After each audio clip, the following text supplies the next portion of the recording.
የወላጆች ጊዜ እንደምን አላችሁ ወላጆች?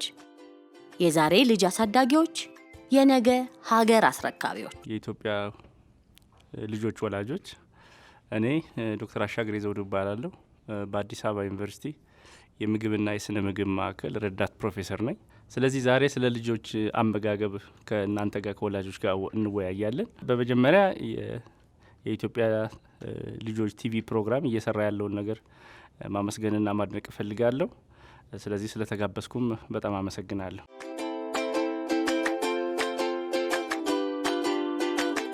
የወላጆች ጊዜ እንደምን አላችሁ ወላጆች?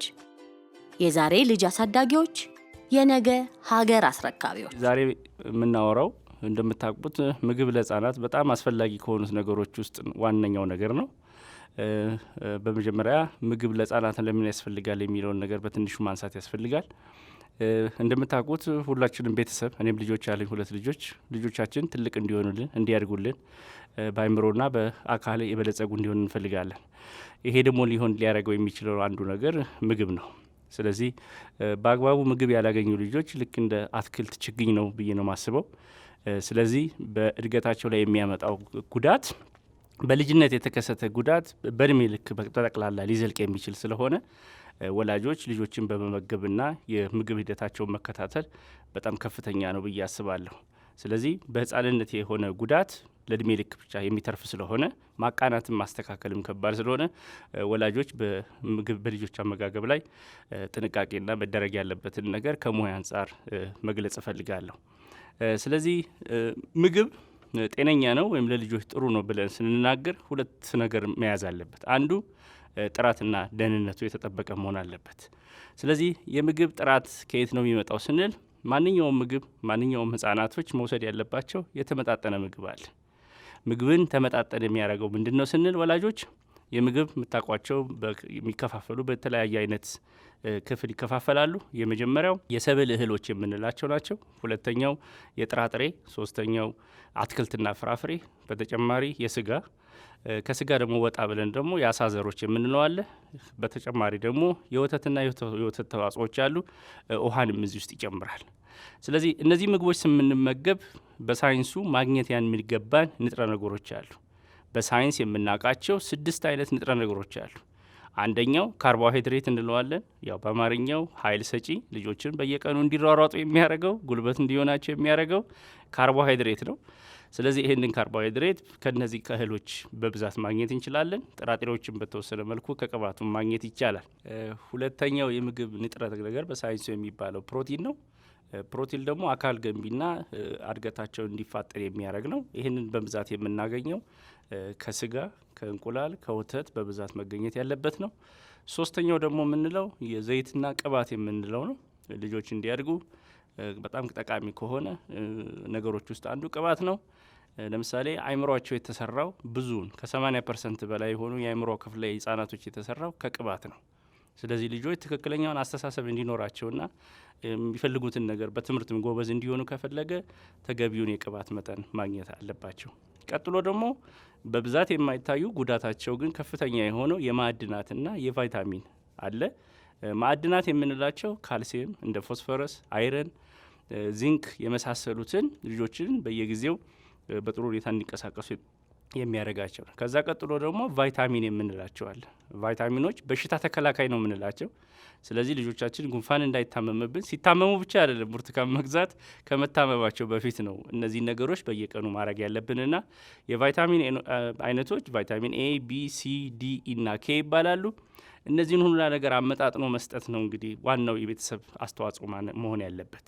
ስለዚህ በዚህ በተጨማሪ ደግሞ ልጆች አስፈላጊውን የውሃ መጠን ማግኘት አለባቸው። እነዚህን የጠራኋቸውን ንጥረ ነገሮች ከየትኛው ምግቦች ልናገኛቸው እንችላለን ስንል ቅድም የጠራኋቸው የምግብ አይነቶች አሉ። አሁን ደግሞ ከንጥረ ነገሩ ጋር እያይዝላቸዋለሁ። ስለዚህ ካርቦሃይድሬት በብዛት የሚገኘው ከእህል ዘሮች ነው በብዛት። ይህን ማለት ከዳቦ፣ ከእንጀራ፣ ከቆጮ፣ ከሩዝ፣ ከዳጉሳ፣ በቃ ከእህል ዘሮች በብዛት የሚገኘው ከፍተኛውን መጠን ካርቦሃይድሬት ይይዛል። ግን ይሄ ካርቦሃይድሬት ከነዚህ ብቻ ላይመጣ ይችላል። ከአትክልትም ሊገኝ ይችላል፣ ከፍራፍሬዎችም ሊገኝ ይችላል። ግን በብዛት የእህል ዘሮች የሚይዙት ካርቦሃይድሬት ነው።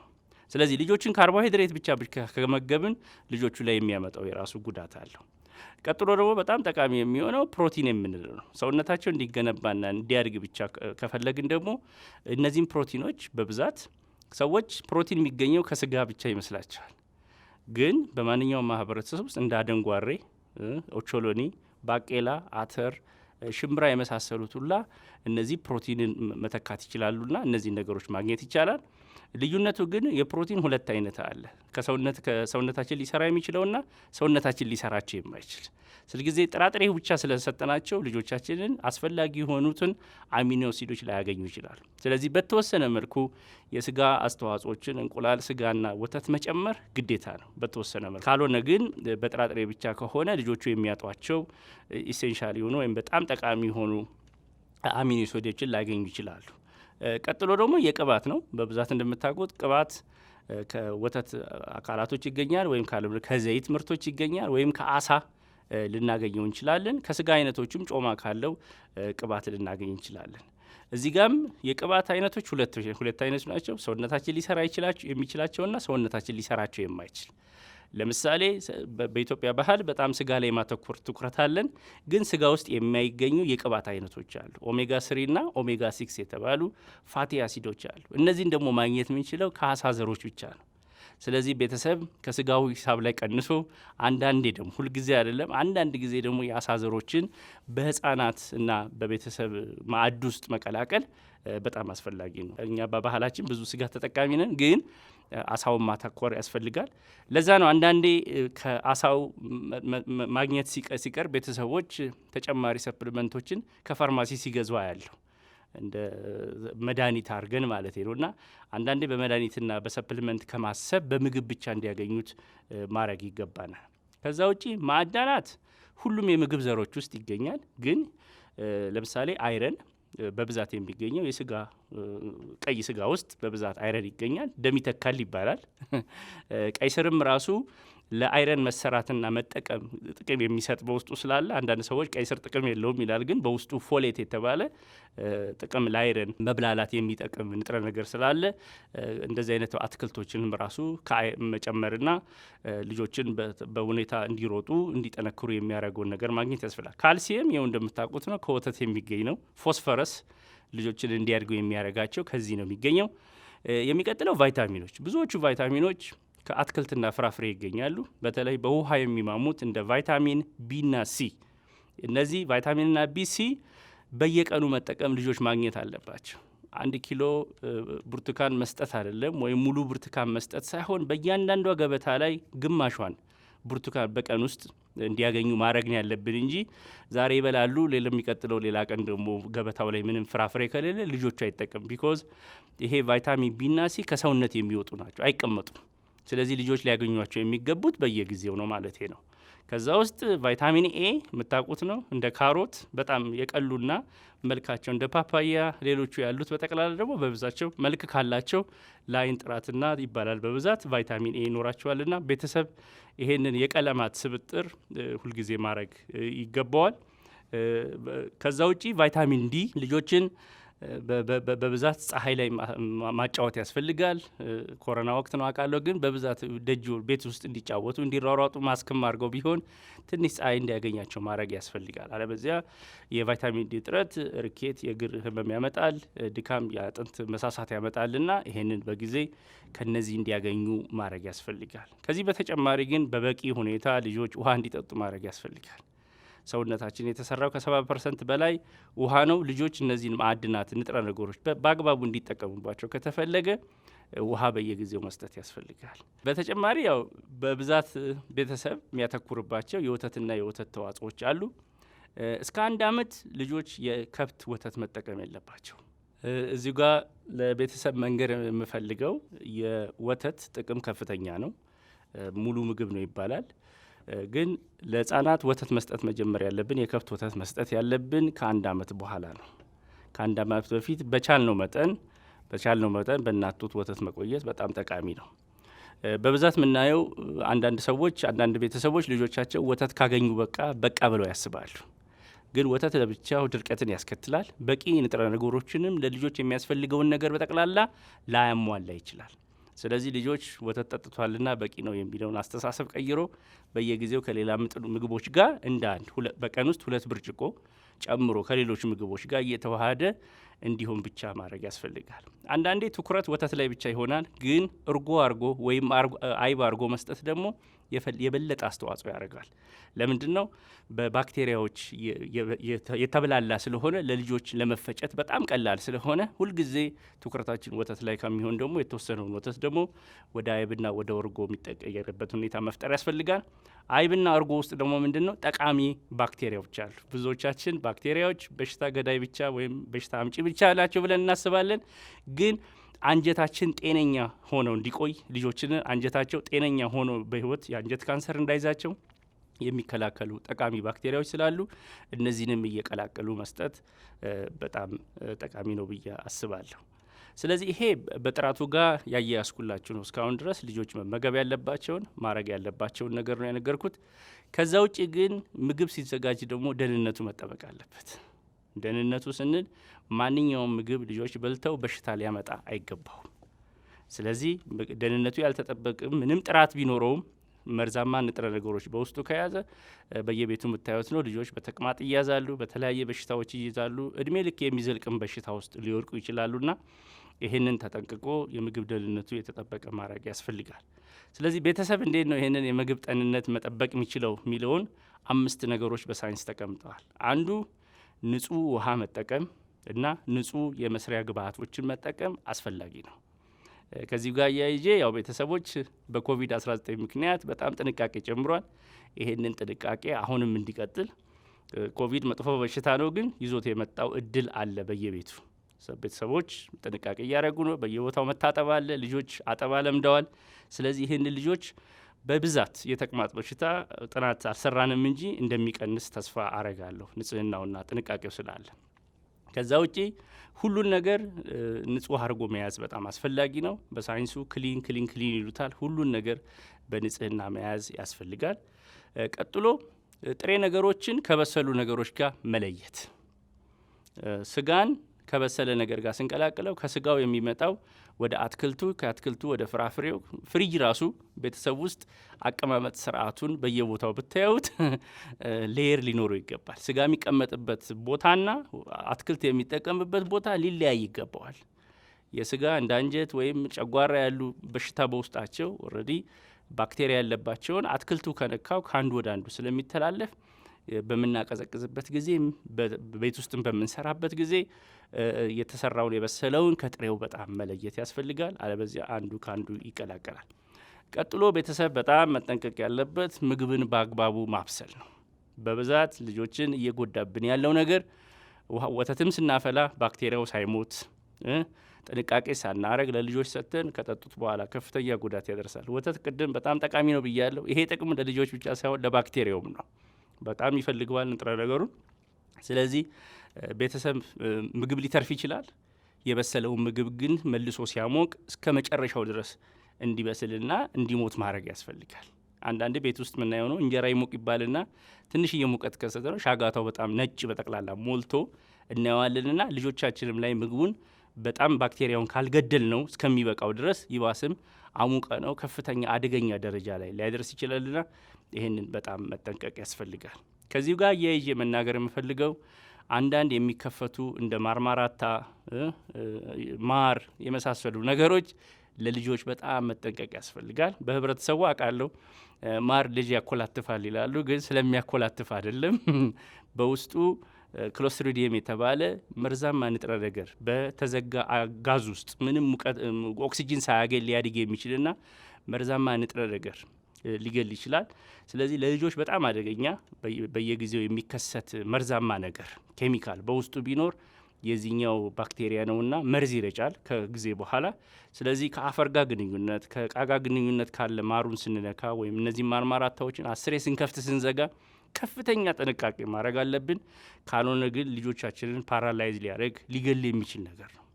እዚህ ጋር ለማስረዳት የዓለምን ሕዝብ ለማጥፋት ይሄ መርዝ 500 ግራም ብቻ በቂ ነው።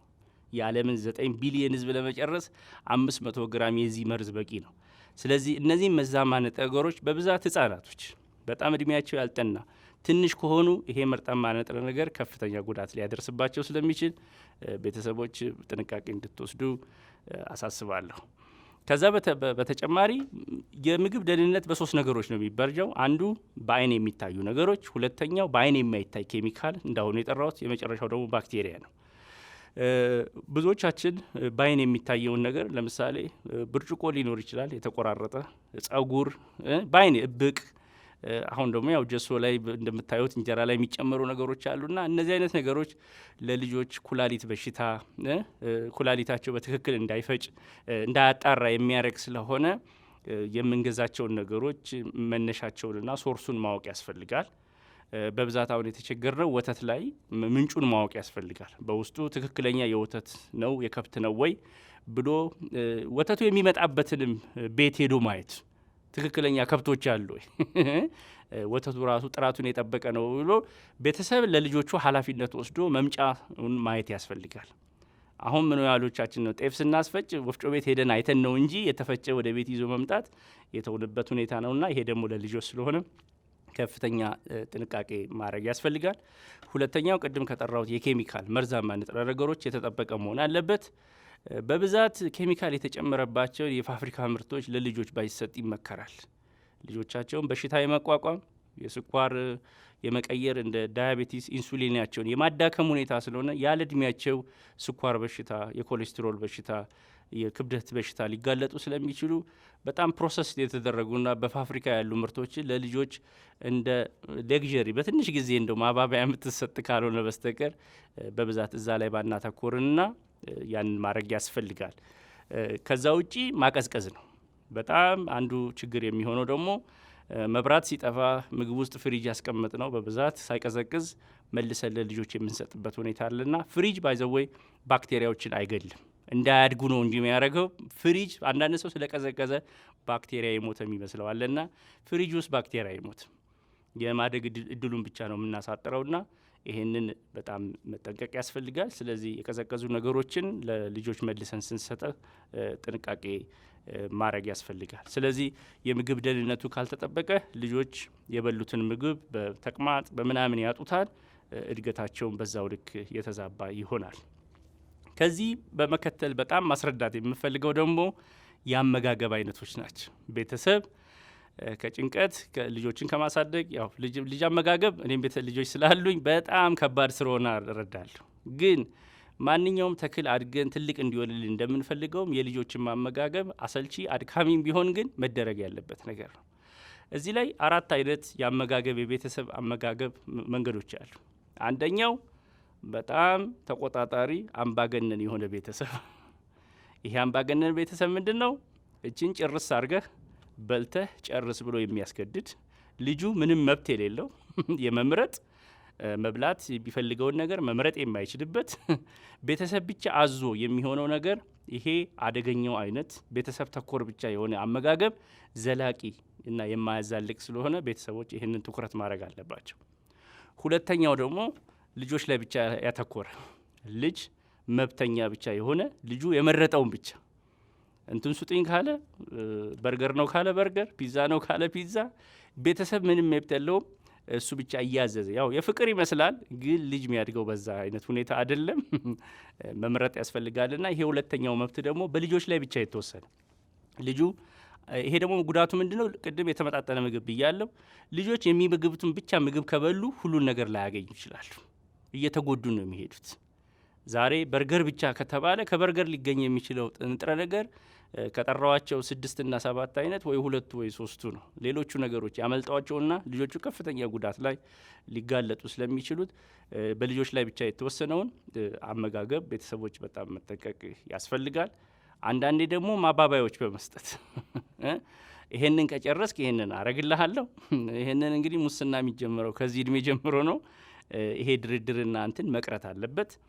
ስለዚህ ልጆችን ደካማ የሚያደርግ አድገውም ወደ ትምህርት ቤት ሲገቡ ራሳቸውን መመገብ አቅቷቸው ምንም ሳይበሉ ተጎርተው የሚመጡበት እድል አለና ቤተሰብ ልጆቻችንን ምን ያህልን ብንወድ የሁለቱን አይነት በቤተሰብ ብቻ የሆነውን በግድ ጨርስ የሚለውንም በተጨማሪ ደግሞ ልጁ ብቻ በፈለገ የሚለውን በጣም መጠንቀቅ ያስፈልጋል።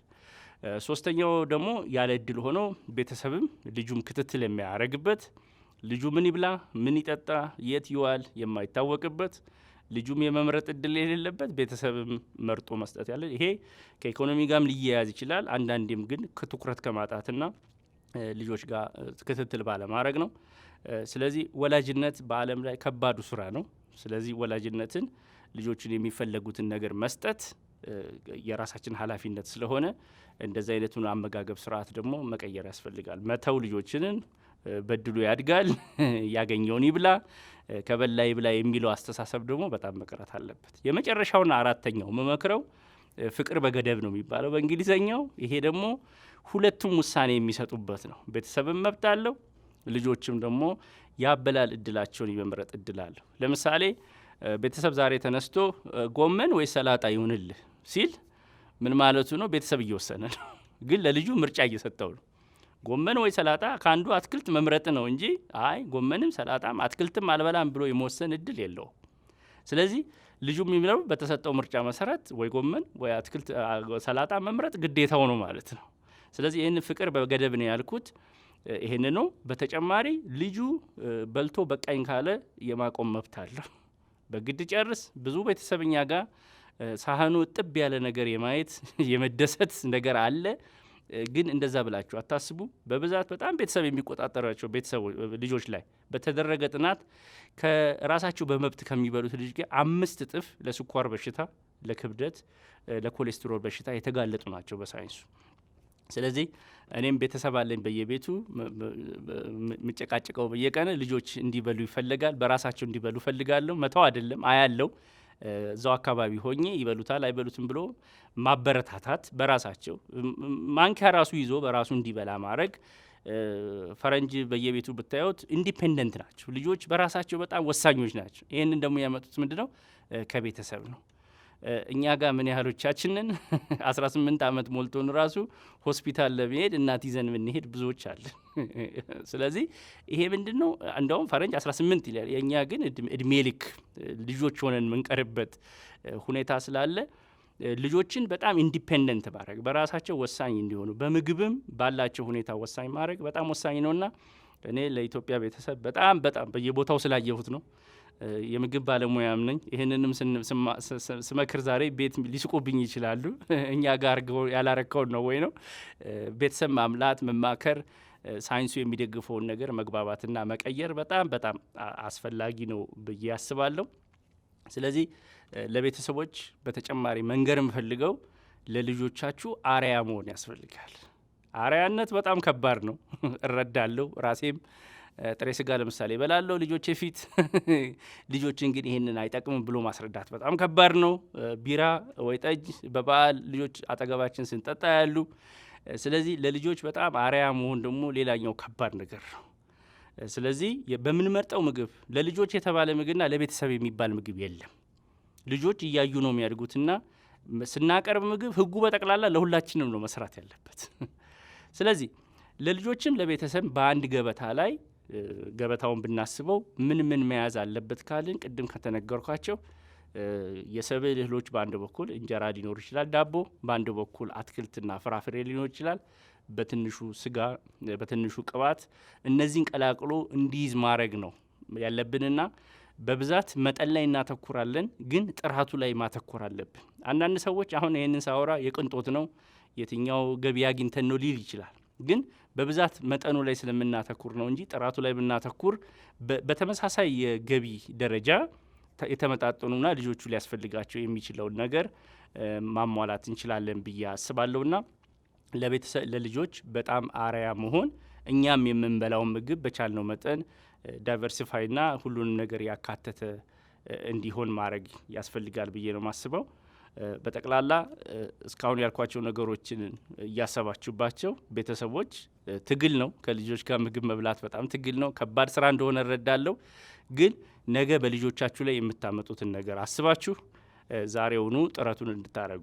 ከዚሁ ጋር አንድ ተረት ነው መናገር የምፈልገው። ተረቱ ብዙ ጊዜ ይነገራል ወይም አዘጋጆቹም ሊያስተላልፉት ይችላሉ። የአንድ ዝናብና የአበባዋ ታሪክ ሚላል። አበባዋ ለማደግ ደመናን ሲያልፍ አይታ እባክህ ውሃ ጣልልኝ፣ ዝናብ አዝንብልኝ አለች። አይ ቀጠሮ አለብኝ፣ የሚሄድበት ቦታ ስላለ የሆነ ቦታ ደርሼ ስመጣ የምትፈልጊውን ዝናብ አዘንብልሻለሁ ይላል። ስለዚህ በየጊዜው ትለምነዋለች። ይቺ አበባ በጣም በደረቀችበት በተጎዳችበት ሰዓት ደመናን ያው ቤተሰብ ብላችሁ አስቡት። ያንን መደረግ ያለበትን ነገር መሰጠት ያለበትን የምግብ አይነት በጊዜ ስለዚህ ብላ ብላ አበባዋ ደረቀች። ደመና ከቀጠሮው ከሀሳቡ ከሚሰራው ገንዘብ ካገኘው ነገር ጨርሶ ሲመለስ አንድ አገር ዝናብ አዘነበላት።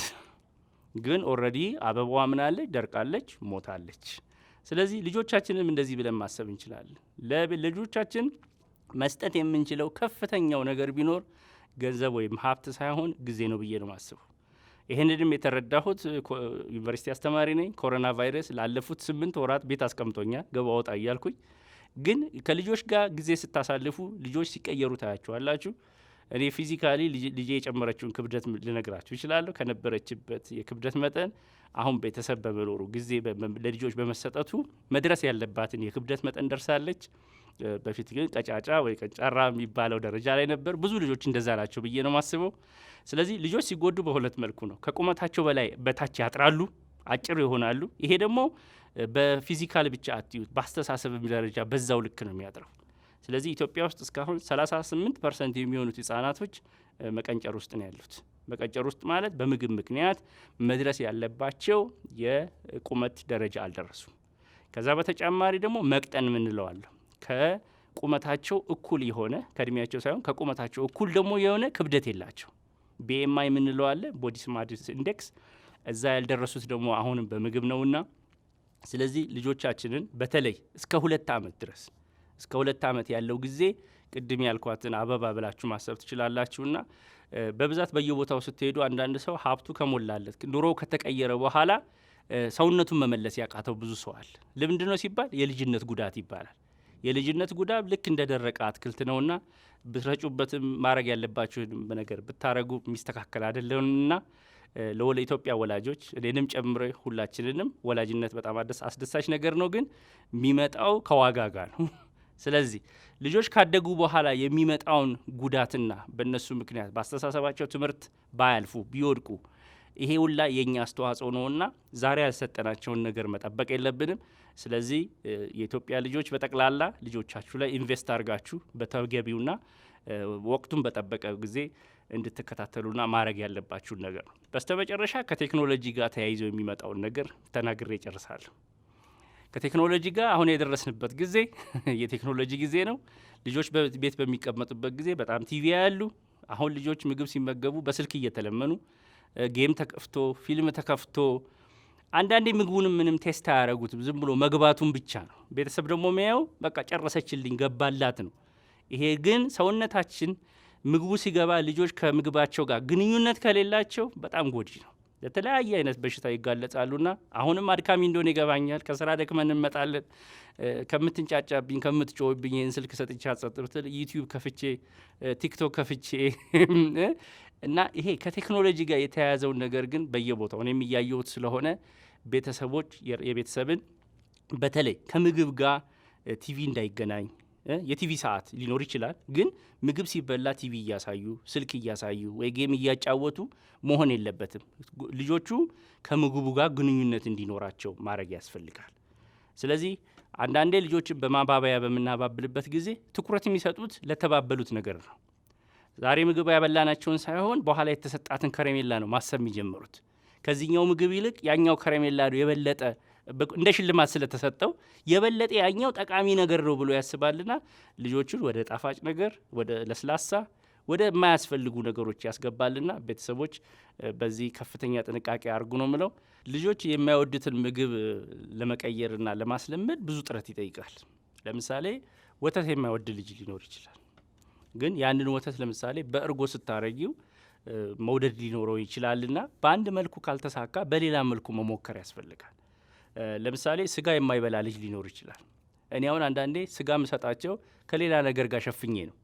ፊዚካሊ አያዩትም፣ ስጋውን አያዩትም። ግን ከገባ በኋላ የመለየትና ውስጡ ስጋ አለው ብሎ የመረዳት የለውምና ፊዚካሊ ስጋው ከበሰለም ስጋው ፊዚካሊ ብትነሳም ችግር የለውም። ውስጡ ኦልሬዲ የሚያስፈልገው ንጥረ ነገር ወደ ምግቡ ስለተላለፈ በአይን ባያዩትም ከበሰለ በኋላ ማንሳት። ለምሳሌ ጎመን ውሃው በጣም ጠቃሚ ነው። እሱን ወደ ምግቡ ካስተላለፈ በኋላ ጎመኑ ፊዚካሊ ባይኖር ራሱ ንጥረ ነገሩ ወደ ምግቡ ስለተላለፈ ያ ብዙ ልምድና ጥረት ይጠይቃል።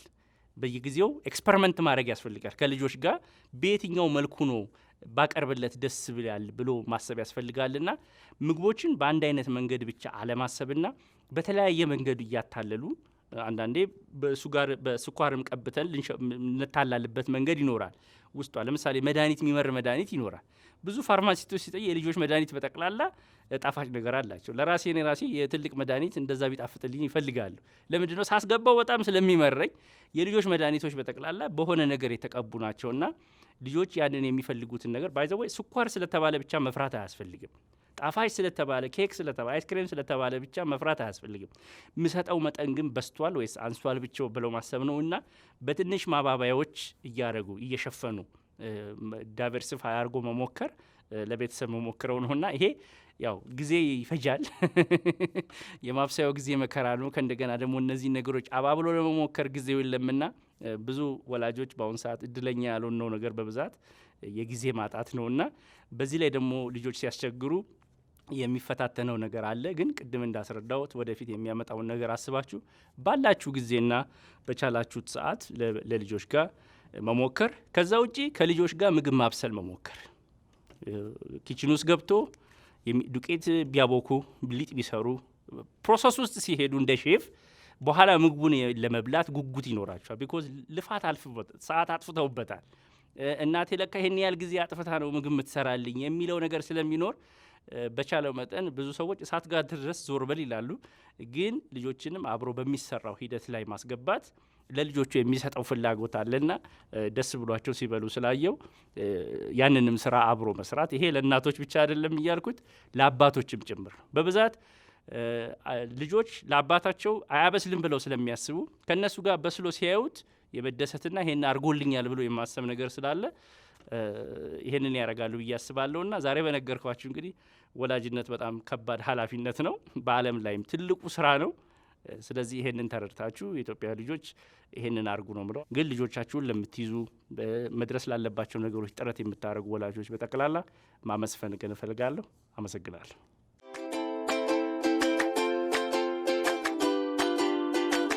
የወላጆች ጊዜ። እንደምን አላችሁ ወላጆች? የዛሬ ልጅ አሳዳጊዎች፣ የነገ ሀገር አስረካቢዎች።